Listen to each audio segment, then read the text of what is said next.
तुम्ही जर चॉकलेटसाठी healthy replacement शोधत असाल तर ही टॉफी तुमच्यासाठी परफेक्ट आहे. लहान मुलांना तसंच तुम्हालाही एकदम गिल्ट फ्री खायचं असेल तर एकदम परफेक्ट आहे. बघा अशी होती तिची रिॲक्शन जेव्हा ती स्कूलवरून रिटर्न आली, तेव्हा मी तिला हे सरप्राईज दिलेलं होतं. त्यासाठी जे साहित्य लागतं त्याची इथे मी लिस्ट दिलेली आहे, तर तुम्ही स्क्रीनशॉट घेऊन ठेवू शकता. तर इथे मी 1 कप रोस्टेड चणा म्हणजे फुटाणे असतात त्याची साल काढून घेतलेली आहे. आणि ड्रायफ्रूटमध्ये फक्त मी इथे 2 वॉलनट घेतलेले आहेत, अक्रोड घेतलेले आहेत आणि 5 ते 6 काजू घेतलेले आहेत. आता चॉकलेट फ्लेवर देण्यासाठी इथे मी अर्धा चमचा कोकोआ पावडर घातलेली आहे, अनस्वीटन्ड आहे ती.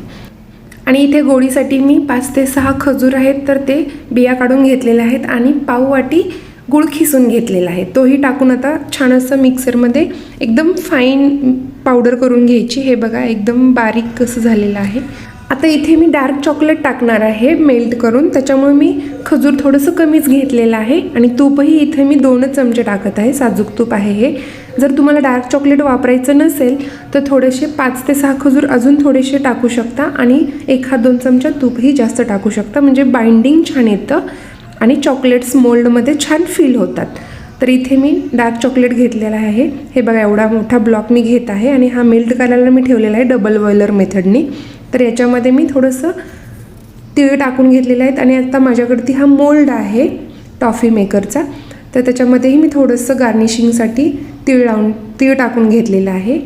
आता सोबत इथे मी चॉकलेट मेल्ट झालेलं आहे तर तेही मिक्स करून घेते. हे बघा व्यवस्थित मिक्स केलेलं आहे आणि मी थोड्याच क्वांटिटीमध्ये करत आहे म्हणून थोडंसं दूध होतं, तर तेही बाइंडिंगसाठी मी थोडंसं वाटीमध्ये दूध घेतलेलं 2-3 चमचे ते टाकून हे बघा असं छान मळून घेतल्यानंतर हे असं मोल्डमध्ये मी सगळे दाबून एकदम फिल करून घेतलेलं आहे. हे बघा आत्ता जस्ट लगेच तुम्ही हे खाऊही शकता.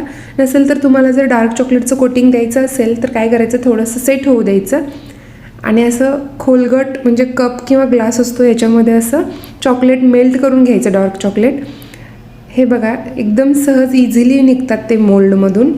तुम्ही ॲज इट इजही देऊ शकता मुलांना, पण मी थोडंसं डार्क चॉकलेटमध्ये त्याला डीप करते म्हणजे छान असा वरून कोटिंग येतं डार्क चॉकलेटचं.